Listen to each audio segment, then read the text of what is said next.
Bem-vindos ao canal Sejam Santos, onde vamos explorar a vida e as obras dos santos mais inspiradores da história da Igreja Católica. Nós vamos compartilhar suas histórias, seus ensinamentos e seus exemplos de virtudes, esperando que possam nos inspirar a viver de acordo com os ensinamentos de Cristo. Então, se você quer aprender mais sobre esses santos e descobrir como suas vidas podem ser caminhos que nos levam a Jesus Cristo para nós hoje, inscreva-se no nosso canal e deixe o seu like. Inscreva-se hoje mesmo, divulgue nosso canal a seus amigos e comunidades e nos ajude o nosso canal para que possamos alcançar mais pessoas na divulgação a conhecer mais a vida dos santos. Onde a santidade é uma jornada diária. Faça parte dessa comunidade de busca pela santidade.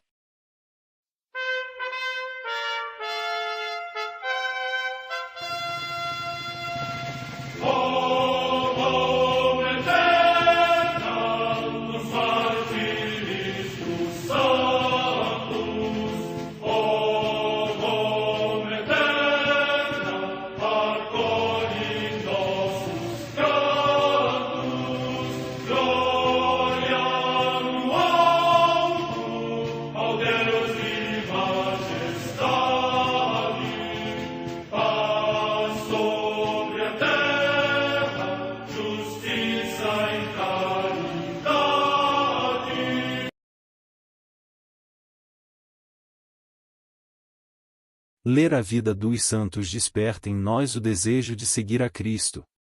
Através de suas vidas podemos aprender as virtudes, a sabedoria e o amor de Deus. Cada santo nos oferece um modelo de vida a ser imitado, como diz São Paulo na carta aos Hebreus, capítulo 12, versículo 1. Estamos rodeados por uma nuvem de testemunhas. A Igreja foi fundada por nosso Senhor Jesus Cristo não apenas como uma instituição, mas uma autêntica família. Os santos mártires, confessores, doutores, as virgens, os santos pastores e todos os demais santos são realmente nossos irmãos que nos precederam no caminho da fé e já estão no céu, para onde também iremos nós, pela graça de Deus.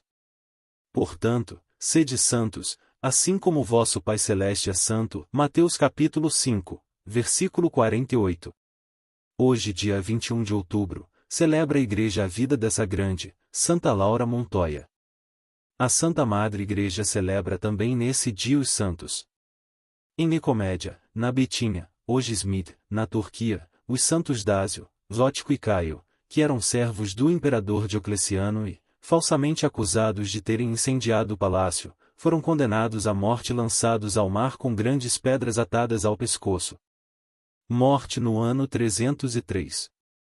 Em Colônia, na Germânia, na odierna Alemanha, a comemoração das Santas Virgens que deram a sua vida por Cristo no lugar da cidade onde mais tarde foi levantada a basílica dedicada à jovem Úrsula, Virgem Inocente, considerada a principal do grupo. Morte no século IV. Na ilha de Chipre, Santo Hilarião, abade, que, seguindo os passos de Santo Antão, depois de passar algum tempo em vida solitária perto da cidade de Gaza, foi fundador e exemplo da vida eremítica nesta região. Morte no ano 371. Comemoração de São Malco, monge, cuja ilustre vida ascética em Marônia, perto de Antioquia da Síria, na atual Turquia, é referida por São Jerônimo. Morte no século IV. Em Bordeaux, na Aquitânia, na atual França, São Severino, bispo, que, originário das terras do Oriente, foi honrosamente recebido por Santo Amando, que o quis como seu sucessor. Morte no século V. Em Laon, na Gália, também na odierna França, Santa Celínia, mãe dos santos bispos Princípio de Soissons e Remígio de Reims. Morte no ano 458. Em Lyon, também na Gália, hoje na França, a comemoração de São Viador, leitor, que foi discípulo e ministro de São Justo, bispo de Lyon, e o acompanhou no ermo do Egito e na sua morte.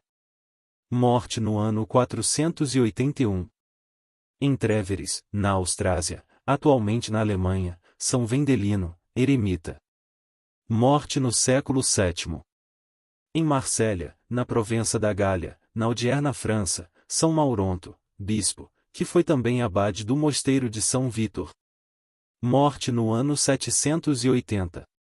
Em Cortona, na Etrúria, hoje na Toscana, região da Itália, o beato Pedro Capucci, presbítero da Ordem dos Pregadores, que, meditando sobre a morte, se voltou para as realidades celestes e com fervorosa pregação exortou os fiéis a evitar a morte eterna. Morte no ano 1445.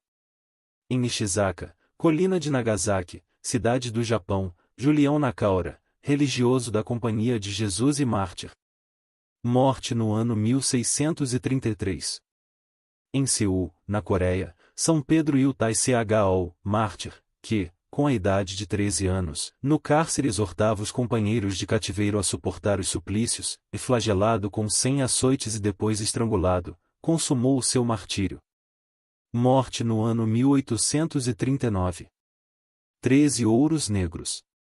Em Montes de Saja, na Cantábria, no litoral da Espanha, o beato Estanislau Garcia Obeso, presbítero da Ordem dos Pregadores e mártir, que, no tempo da perseguição, pela sua morte gloriosa mereceu passar à felicidade eterna. Morte no ano 1936. Santa Laura Montoya. A Madre Laura Montoya Upiqui, mestra de missão na América Latina, servidora da verdade e da luz do Evangelho, nasceu em Jericó, Antioquia, pequena povoação colombiana, a 26 de maio de 1874, no lar de João da Cruz Montoya e Dolores Upegui, uma família profundamente cristã. Recebeu o batismo 4 horas depois do seu nascimento. O sacerdote lhe deu o nome de Maria Laura de Jesus. 2 anos tinha Laura quando seu pai foi assassinado, em uma guerra fratricida por defender a religião e a pátria. Deixou a sua esposa e seus 3 filhos em orfandade e dura pobreza, a confiscação dos bens por parte de seus inimigos. Dos lábios de sua mãe, Laura aprendeu a perdoar e a fortalecer seu caráter com sentimentos cristãos. A ideia, conhecimento e o amor de Deus despontaram em sua alma desde tenra idade. Deus se lhe deu conhecer em profundas experiências trinitárias que a levaram em contínua ascensão até as alturas da mística. Assim se expressa no fim de sua vida: parecia-me que meu ser se queimava e se incendiava num amor de adoração tal, que se ia destruindo ao calor e impulso deste amor.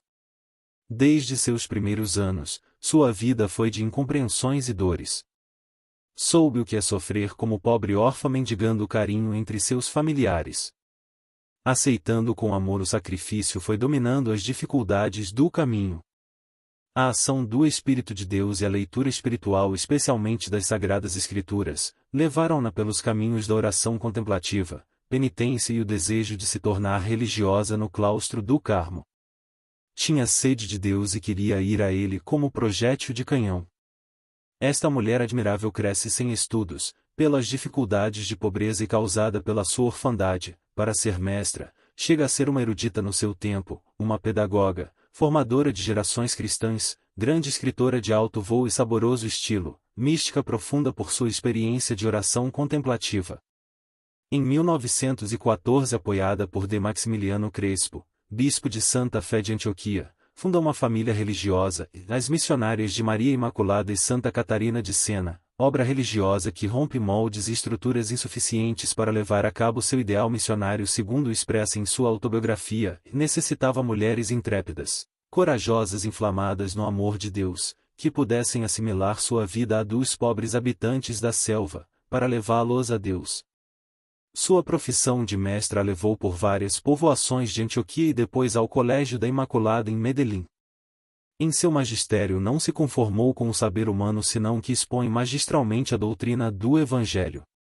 Forma com a palavra e o exemplo o coração de suas discípulas, no amor à Eucaristia e nos valores cristãos. Num momento de sua trajetória, como mestra, se sente chamada a realizar o que ela chamava a obra dos índios. Em 1907, estando na povoação de Marinila, escreve: "E me vi em Deus e como que me revestia com sua paternidade, fazendo-me mãe, do modo mais intenso, dos infiéis. Doíam-me como verdadeiros filhos." Este fogo de amor impulsiona um trabalho heróico ao serviço dos indígenas das selvas da América. Uma só dor, e uma só aspiração tinha em minha vida, e Deus ultrajado e não conhecido e minha ânsia por dá-lo a conhecer. Isso era quanto se agitava em minha alma desolada. Não tinha desolação propriamente minha. Era a desolação de meu Deus desconhecido. Minha alma ardia no desejo de fazer algo grande porque meu Deus fosse conhecido e minha compaixão pelos infiéis se fez muito inferior ao meu desejo de ver a Deus conhecido e amado como Ele merece. Busca recursos humanos, fomenta o zelo missionário entre suas discípulas, escolhe 5 companheiras a quem acende o fogo apostólico de sua própria alma. Aceitando de antemão os sacrifícios, humilhações, provas e contradições que possam vir, acompanhadas por sua mãe Dolores Upegui, um grupo de missionárias catequistas dos índios sai de Medellín para Dabeibo 5 de maio de 1914. Partem rumo ao desconhecido, para abrir caminho na espessa selva. Vão não com a força das almas, mas sim com a debilidade feminina apoiada no crucifixo e sustentada por um grande amor a Maria, mãe e mestra desta obra missionária. Ela, a Senhora Imaculada, atraiu-me de tal modo, que já me é impossível pensar sequer em que não seja ela como o centro da minha vida. Compreende a dignidade humana e a vocação divina do indígena. Quer se inserir na cultura, viver como eles em pobreza, simplicidade e humildade, dessa maneira derrubar o muro de discriminação racial que mantinham alguns líderes civis e religiosos de seu tempo. A solidez de sua virtude foi provada e purificada pela incompreensão e o desprezo dos que a rodeavam, pelos prejuízos e as acusações de alguns prelados da Igreja que não compreenderam em seu momento aquele estilo de religiosas cabras, segundo sua expressão, levadas pelo anseio de estender a fé e o conhecimento de Deus até os mais remotos e inacessíveis lugares, oferecendo uma catequese vivencial do Evangelho. Sua obra missionária rompeu esquemas para lançar a mulher como missionária na vanguarda da evangelização na América Latina.